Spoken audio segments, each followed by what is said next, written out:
Magandang araw mga kaibigan. Gusto kong magbigay ng reaksyon sa mga statements ni Senator Pimentel tungkol sa posibilidad na maibabalik ang confidential funds ni VP Sara at ang posibilidad na ang senador ay magsampa ng kaso sa Supreme Court laban kay Pangulong Marcos Jr. Okay, pakinggan muna natin itong balita ng CNN bago ako magbigay ng reaksyon. Minority Leader Coco Pimentel admits there's no guarantee the confidential funds will be left untouched by the powerful BICAM. Still, Pimentel says he trusts Duterte to keep her word. Siyempre, assumption na natin na that the Vice President is not only a politician, elected public official, sensitive to the sentiments of the people, but is also a person of her word. Sinabi niya ng yung bab ko na yan, hindi ko na kayo secretly tatawagan at ipapabalik, di ba? Last year, the minority in the Senate blocked DepEd's confidential fund, but it was restored in BICAM. Pimentel says it's a different situation now. That would be one of the biggest disappointments and one of the biggest political stories of the year kung mangyari yan. Nagkaayos na, nag-disagree pa. Pimentel urges other civilian agencies to give up their confidential and intelligence funds as well. This includes the Office of the President, which Pimentel says shouldn't be given a 2.3 billion peso intelligence fund. The senator says he's ready to question this before the Supreme Court, along with other violations in the 2024 budget. Should the Supreme Court rule it's unconstitutional, the government will implement a reenacted budget or the spending plan from the previous year. Yung consequence should not prevent us from questioning, di ba? Kasi dapat i-question eh. Amor Santos, CNN Philippines. Okay, so ulitin ko ang ating VP Sara nag-decide na tatanggalan na siya ng lubusan ng confidential funds. But then, history, last year, ganun din.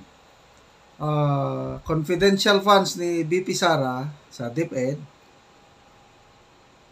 pagdating sa Senate deliberation, na block hindi pinayagan. Nung nagkaroon ng bicameral conference, ibig sabihin both houses, Congress and Senate na naibalik yung confidential funds. Kaya yung sinasabi ni Senator Pimentel, baka this will be the biggest disappointments in political history. Kasi nagkaayos na. Diba? Wala nang problema. Baka sabay kaya cameral, baka doon babanat yung, di ba may reported na siyam na senador na gustong ibalik? Ano sa tingin nyo? May ibabalik pa o dapat bang ibalik pa yung confidential funds? Ako, naniniwala ko na si VP Sara has a woman of honor. Yung words niya, paninindigan. Malaking epekto, negative effect kay VP Sara kung ibabalik pa ang kanyang confidential funds. Sa ngayon, napakaganda na yung epekto ng voluntary withdrawal niya na huwag na. So maraming humanga sa kanya. Dahil yung kanyang statement maganda na very divisive. Ang confidential funds na yan, ayokong magkawatak-watak ang bansa, kaya wag na lang. Let's focus on the more important work to be done. Di ba? Ang ganda. Tapos ibabalik na naman sa, wala na yan. So, sana, aming mahal na Vice Presidente, kalimutan mo na yung confidential funds na yan. Baka may mag-udyok sa'yo na, sige na, tanggapin mo, sayang. Huwag kayong masayangan sa 500 million. Marami pang darating na pundo para sa iyo. Importante is gawin mo lang yung trabaho mo at you remain true to yourself. Okay? So, yun po. Punta tayo sa mas importante. Yung plano ni Senator Pimentel na magsasampa sila ng petition sa Supreme Court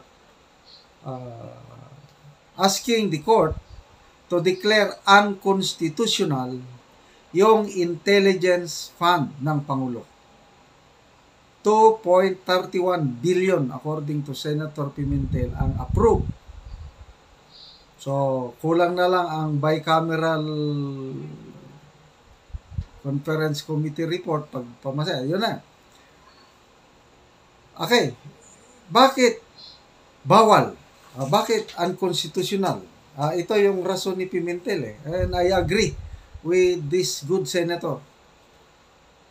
By definition, ang intelligence fund is only for uniform personnel purposely to gather intelligence using human agents.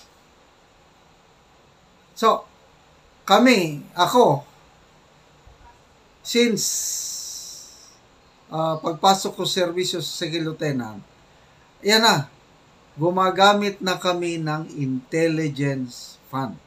Never na gumamit kami ng confidential. Medyo higher level ang confidential, kaya okay lang. Ang Pangulo may 2.2 billion siya na confidential funds. Surveillance naman ito. Pagmanman, pag-ispya. So, okay na yan. No more problem yung confidential funds ng presidente. Sige na lang. Kaya lang, si Senator Pimentel lang ang kumo-question na dapat lahat na intelligence fund ng mga civilian agencies tanggalin. Ang nararapat lang na magkaroon ng intelligence fund are uniform services, AP, PNP, Coast Guard, yung basta uniform. That is according to law kasi ano naman, sino yung mga uniform personnel under the office of the President? Kami sa AP, under kami ng DND, separate budget kami. So, anong gagawin ni PBBM? Yung kanyang intelligence fund, siya mismo ang mag-gather na intelligence. Ay, nako. So, salamat po, Senator Pimentel. Hangang-hanga po ako sa inyo. Ituloy po ninyo, dumulog sa Supreme Court para magkaalaman. Constitutional ba o hindi?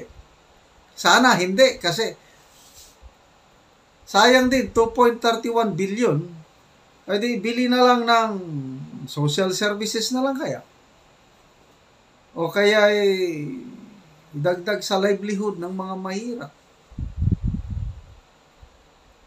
So in case na mag-rule ang Supreme Court in favor sa petitioner, Senator Pimentel, anong mangyari sa budget? Itong approved 2024 budget, null and void, re-enacted budget ang mangyari, yung budget this year. So, very exciting po ang political development sa ating bansa. At sana nga magbunga. Another, inintay natin, baka anytime, kailan ba yun? Last month, nag-file si Senator Pimentel ng petition sa, Supreme Court, asking the court to declare Maharlika Investment Corporation or Investment Fund unconstitutional. May basihan din. Ang isang basihan na nabasa ko is hindi nasunod yung proseso sa paggawa ng batas. Parang inapura. Then marami pang iba. So, again, umaasa po kami, mga kagalang-galang ba ang tawag sa mga hukom?